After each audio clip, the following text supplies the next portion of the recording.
예술과 의학의 품격 있는 콜라보레이션. 예술의 감동에서 찾는 건강 상식 프리미엄 의학 특강 예의 있는 사람들. 안녕하세요. 안녕하세요. 예의지기 유재필입니다. 예의 예의 바라기 반갑네요. 김민아입니다. 오늘도 예의 있는 말씀 전해주실 임재현 원장님 모셨습니다. 안녕하세요. 네, 안녕하세요. 예술과 의학의 품격 있는 세계로 안내해드릴 외과 의사 임재현입니다.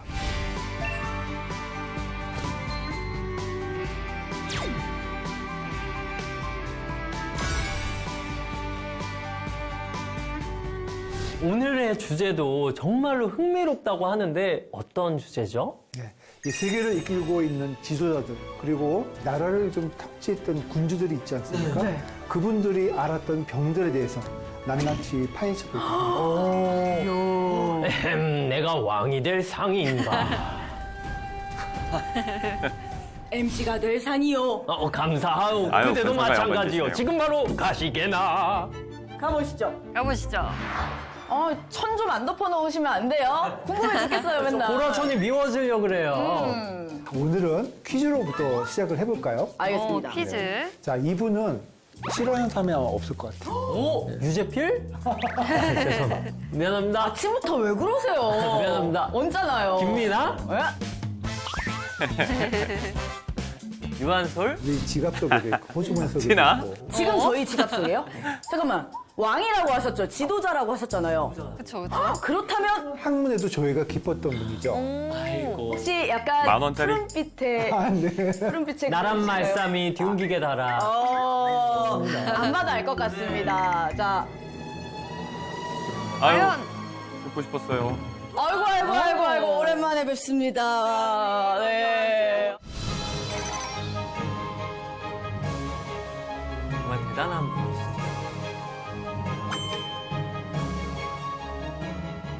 하루 종일 얘기해도 이 수식어가 끝이지 않을 것 같은데요. 이 세종대왕님은 54세라는 비교적 그냥 젊은 나이에 사망을 하셨어요. 네. 세종대왕 실록에 따르면 이 운동을 별로 안 하시고 고기를 좋아하고 그래서 비만이셨다. 좀 비만이셨다고 이제 알려져 있고 그 사망하게 된 원인도 이런 그 비만과 관련된 성인병이 아니었을까 이렇게 추측을 하고 있거든요.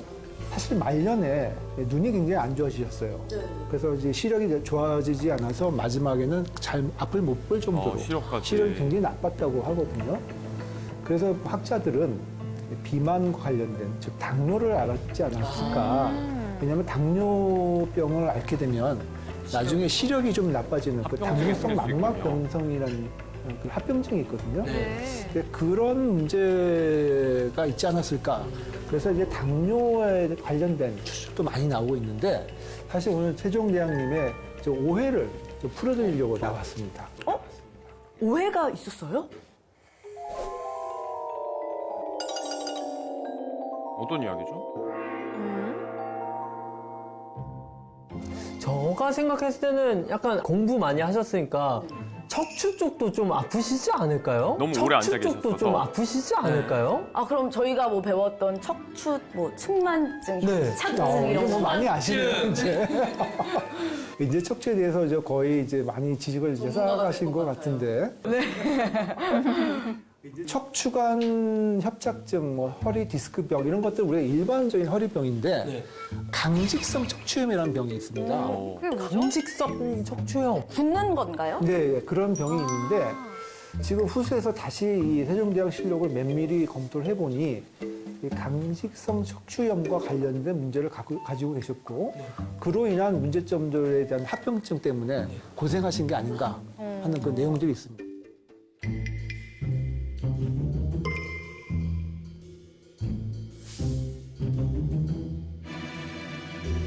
세종대왕 실록에 보면 이제 몇 가지 글들이 나오는데 일단 세종대왕님이 허리 통증 때문에 굉장히 고생을 했다는 기록이 있고요. 그때 허리가 굳어서 굽히기 힘들었다. 그 정도의 기록. 그 정도로 기록도 있어요. 아파서. 예. 이 병은 만성적인 염증이 반복이 되는 겁니다. 척추 중에 가장 마지막 부위를 우리가 천추라고 하는데 네. 그 천추는 이 골반에 붙어 있거든요. 맨 아래에 그 있는 골반은 척추. 우리가 의학적인 용어로 장골이라 그래요. 그래서 천추뼈와 장골 사이에 그 붙어 있는 천장관절이라고 얘기하는데 거기에 먼저 염증이 생겨서 그게 붙어버리기 시작하고 이제 시간이 가면 갈수록 아래쪽부터 서서히 이제 허리가 대나무처럼 굳어버립니다. 듣기만 해도 너무 근데 이 불편할 것 병이 같아요. 이제 심해지면 그러니까요. 척추가 하나의 막대기처럼 굳어서 나중에 구부릴 수도 없고 펼 수 없는 상태가 되는 거죠. 아니 그러면 세종대왕이 왜 강직성 척추염에 걸렸을까요? 그 이제 앉아서 공부만 하시고 이제 좌식 생활을 많이 했으니까 그런 생활 습관 때문에 이런 병이 생기지 않을까 하고 이제 생각하시는 분도 계시겠지만 그렇지는 않고요. 아니에요? 유전적인 즉 체질적인 그런 병이라고 볼 수가 있습니다. 이 유전병이라는 것이 뭐 아빠 엄마가 그런 병을 앓았다고 해서 내가 걸리는 그런 유전병은 아니고 우리 몸속에 유전자가 있잖아요. HLA-B27이라는 유전자가 있는데 그 유전자를 가지고 계신 분들한테서 잘 발병이 됩니다. 90% 정도. 병의 특징은 일단 처음에는 허리 좀 아프고 골반이 좀 아픈데 아침에 일어나면 많이 아파요. 그리고 이게 낮에 다니다 보면 좀 풀어지고. 그래서 아침에 일어나는데 좀 많이 불편하다 싶으면 일단 이런 병도 한번 의심해 볼 필요가 있고요. 제가 아까 서두에 오해를 좀 풀어드려야 되겠다고 했는데 사실은 이 운동을 싫어하고 뭐 이렇게 고기를 좋아해서 이렇게 살이 찐 게 아니고 아파서 운동을 많이 못했던 걸로 예상이 됩니다. 강직성 척추염이 생기면 일단 운동을 할 때 운동을 하거나 아파요. 과격한 운동은 이 금기로 되어 있습니다. 말타기라든지 과격한 운동을 하고 나면 그 다음에 이 염증이 심해져서 통증이 심해지니까 실제로 그런 걸 하지 못하셨던 걸로 생각이 됩니다. 안 하는 게 억울한 측면이 아니고 있으시네요. 못한 거죠. 과거에는 이 강직성 척추염에 대한 치료 방법이 특별히 없었어요. 그냥 염증이 생기면 우리가 그 소염제라 그러죠. 염증을 가라앉힌 약을 드시고 이 염증 좀 가라앉으면 좀 스트레칭 좀 해주고 이 정도였는데 요즘에는 TNF라고 하는 염증 물질을 억제하는 그런 주사제가 이제 만들어져서 그 주사를 보통 이제 한 달에 한 번씩 정도 맞는데 피하 주사거든요. 이렇게 치료를 하시면 이 병의 진행을 막을 수 있기 때문에 이 방송을 보시는 강직성 척추 환자분들 계신다면 이 병은 우리가 컨트롤이 가능하다. 잘 치료만 하신다면은 정상적인 생활을 할 수 있다 하는 그런 믿음을 시대랑은 가지셔도 다르다. 될 것 같습니다. 그리고 아까 세종대왕님께서 이렇게 주된 사망 원인이 비만이었다라고 하셨는데 이 비만이 단순히 뭐 허리 통증뿐만 아니라 다른 질환도 유발을 합니다. 그렇죠. 이 모든 성인병의 원인이 사실 이 비만에서부터 출발을 한다고 볼 수가 있겠고 지금 보면 우리 MC 두 분은 전혀 그런 성인병에 대해서는 걱정 안 하셔도 될 것 같은데 아직까지는요. 아직 제 뱃살을 못 보셔서 그런 걸 수도 있어요. 특히 우리 현대인들은 이 당뇨 위험에 굉장히 노출이 있지 않습니까? 그래서 이 당뇨병의 유병률이 점점 높아지고 있는 현실에서는 앞으로 이 생활 습관이라든지 또 음식 습관 이런 것들을 굉장히 조절할 필요가 있겠습니다. 진짜 제 주변에도 당뇨를 앓고 계신 분들도 있고 그리고 또 우리나라의 국내 발병률이 당뇨의 발병률이 굉장히 높아지고 있다고 들었거든요. 저희 아버지도 실제로 혈당 관리를 하고 계시거든요. 우리나라 30세 이상 성인의 한 13% 넘게 당뇨병 환자라고 이제 알려져 있고 특히 이제 고령일수록 65세 이상이 되면 3명 중에 1명 정도가 당뇨병에 노출된다고 합니다. 세종대왕님이 사실 백성들 생각하느라 뭐 밤잠도 못 이루시고 또 한글도 개발을 하시고 정말 많은 일을 하셨잖아요. 아무래도 스트레스와 뗄래야 뗄 수 없는 삶을 사셨던 것 같아요. 스트레스와 식습관 연관이 정말 많을 것 같거든요. 보통 그 스트레스 많이 받으면 폭식하죠. 그게 어떻게 보면 스트레스 호르몬이 가지고 오는 그런 공복감 그리고 이제 이 갑자기 음식을 많이 먹게 되면 혈당이 올라가면서 약간 우리가 행복감 느낄 수 기분이 있거든요. 좋아지죠. 그런 것에 빠지시면 안 됩니다. 근데 진짜 가끔 가다가 너무 스트레스 받을 때 단 거 입에 딱 들어가면 진짜 여기 아구라 그러나요? 아구에 전기 쫙 오지 않아요? 머리에 물음표 있던 게 이제 막 느낌표로 변하고. 그러니까 뇌가 필요하는 영양소는 한 가지밖에 없어요. 당이에요. 오로지 뇌는 당만 에너지원으로 사용하기 때문에 사실 혈당과 이 뇌의 작용 관계가 있고 그렇다고 해서 이제 뇌만 생각할 게 아니라 우리 전체 몸을 또 생각해봐야 되겠죠. 그래도 녹화 전에 그러니까 단 거 먹잖아요. 스트레스와 맛있는 음식 이 사이에 딱 중간을 그러니까 뭐 너무 과하게 넘나들지 말고 딱 중간을 지키면 건강해질 수 있을 것 같습니다.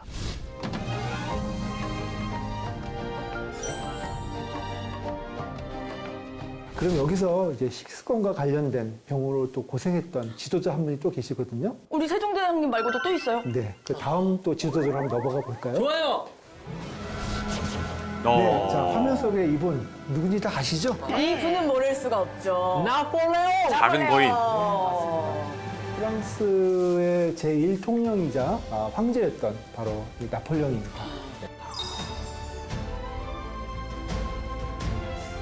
어떤 질환일까요? 부검 보고서가 최근에 발견이 됐어요. 그 한 장이. 영국 군의관들 5명에서 그때 부검을 했다고 해요. 근데 부검이 있었군요. 그 당시 부검이 이렇게 흔한 일은 아니었죠. 네. 근데 나폴레옹이 본인이 조금 약간 독사를 당할 것 같은 그런 느낌이 있었는지 내가 죽으면 부검을 해봐라 이렇게 지시를 했다고 해요. 역사적인 자료네요. 근데 그게 발견됐는데 그 전까지는 그 비소 중독에 의해서 죽은 게 아니냐는 그런 얘기들이 있었거든요. 실제로 이 나폴레옹의 머리카락에서 일반인의 한 20배, 17배 가까운 비소가 나왔다고 하기는 합니다. 근데 그 당시에 나폴레옹이 와인을 좋아했고 실제로 자기가 와인을 만들기도 했대요. 그 양조장을 하나 해가지고. 근데 이 와인 모크통 있잖아요. 그 소독하는데 비소를 썼었대요. 아, 그래서- 당시에는 그런 지식이 좀 부족해서. 그래서 그 당시에 와인에는 비소가 많이 좀 섞였을 가능성이 있고, 물론 이제 비소 중독을 우리가 의심할 수도 있겠으나, 그 부검 보고서가 결정적인 역할을 했죠. 여러 이제 그 나라 기관들에서 이 부검 보고서를 분석을 한 결과, 위암으로 죽었다고 이제 최종 위암이요? 치부적을 했습니다. 뭐 장기에 뭐가 발견이 돼요. 네, 그 부검해봤더니 그 위하고 간이 이제 붙어 있었고 아. 그 사이에 엄지손가락만한 구멍이 나서 유착이 돼 있었다고 해요. 네, 그런데 모든 암의 발병 원인들 중에서 가장 우리가 1번으로 꼽는 원인들이 있거든요. 무조건 이거 유전 아니에요? 가족력. 그렇게 알고 있어요. 네. 알려진 바로는 이 가게에 뭐 할아버지, 아버지 뭐 이런 쪽에 한 8명 가까운 분들이 위암으로 돌아가셨다는 기록이 있다고 해서 그러면은 이게 위암으로 이게 문제가 됐을 가능성이 높지 않을까 그런 추측을 유력하게 볼 하고 수 있는 있겠네요. 것이죠. 근데 유전적인 문제랑 또 다른 부분 하나가 가족력인데요. 가족력은 이 식구라고 그래요. 같이 밥 먹는. 예. 식생활 문화가 비슷할 경우에 위암이라든지 이렇게 잘 발생할 수 있는 가능성도 높지 않겠는가. 그래서 이런 그 우리가 식생활 문화도 이 발생에 영향을 준다고 볼 수가 있습니다. 아무래도 위라는 게 소화기이기 때문에 저처럼 음주 많이 하는 사람들도 위험할 것 같거든요. 그 사실 술도 좋지 않지만 안주가 지금 굉장히 중요하다. 안주도요? 저 안주 킬러인데? 술은 여러 가지 안 이제 먹는데 안주 음식들이 많이 좋지 않은 것들을 우리가 쭉 이제 얘기를 하거든요. 이 위암 발생의 가장 큰 원인 중에 하나가 짠 음식입니다. 염장 음식. 맵고 짠 거 엄청 저 좋아하는 김치 진짜 좋아하는데. 그래서 이 짜게 드시지 않는 것이 일단 굉장히 중요할 것 같고요. 특히 그 안주 중에 불향 나는 거 좋아하시죠? 숯불구이. 그게 못 또 먹죠. 굉장히 좋지가 않습니다. 안 좋군요. 그러니까 이제 세상에. 단백질이 타면서 질소 화합물이 생기는데 이게 암을 만드는 그 아주 굉장히 좋지 않은 물질입니다. 저 숯불 닭발 되게 좋아하는데 예를 들어서 숯불로 구워도 안 되는 거죠? 고기나 기름을 태우잖아요. 그럼 태우면 그 안에 있던 지방이나 물들이 떨어져서 그 연기로 다시 올라오죠. 네. 그 연기가 또 고기에 묻겠죠. 네. 이런 것들이 다 좋지가 않죠. 그래서 우리가 토치로 구운다든지 이렇게 직접 불이 닿아서 타는 것은 다 위암 발생이나 이런 장암을 발생시키는 요인이 된다고 보시면 됩니다. 조심해야겠네요. 뭘 먹어야 될지 굉장히 고민하실 것 같아요. 그러니까요. 지난해 캠핑 때 토치로 구우면서 먹었던 저희 고기들이 생각나네요. 이젠 보내줘야겠어요. 네, 많이 조심해야죠. 드셨잖아요. 그러면 추천하는 안주, 추천하는 음식 진짜 어떻게 해야 먹지 않을 수는 없잖아요. 좀 민아 씨가 싫어하실 것 같아요.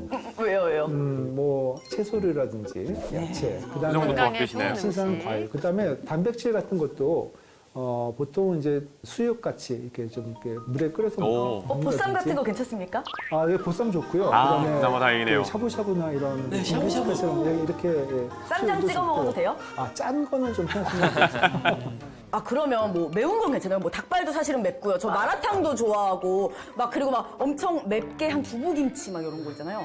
아, 그게 사실은 짜지 않으면요. 오히려 매운 거는 괜찮아요. 아, 짜지만 않으면? 매운 거 네, 자체가 같이 가야 위에 되는데. 자극이 돼서 뭐 위궤양이나 위염을 일으킬 수는 있겠지만 그렇군요. 위험 발생률하고 뭐 고춧가루 이런 거하고 관계는 없습니다.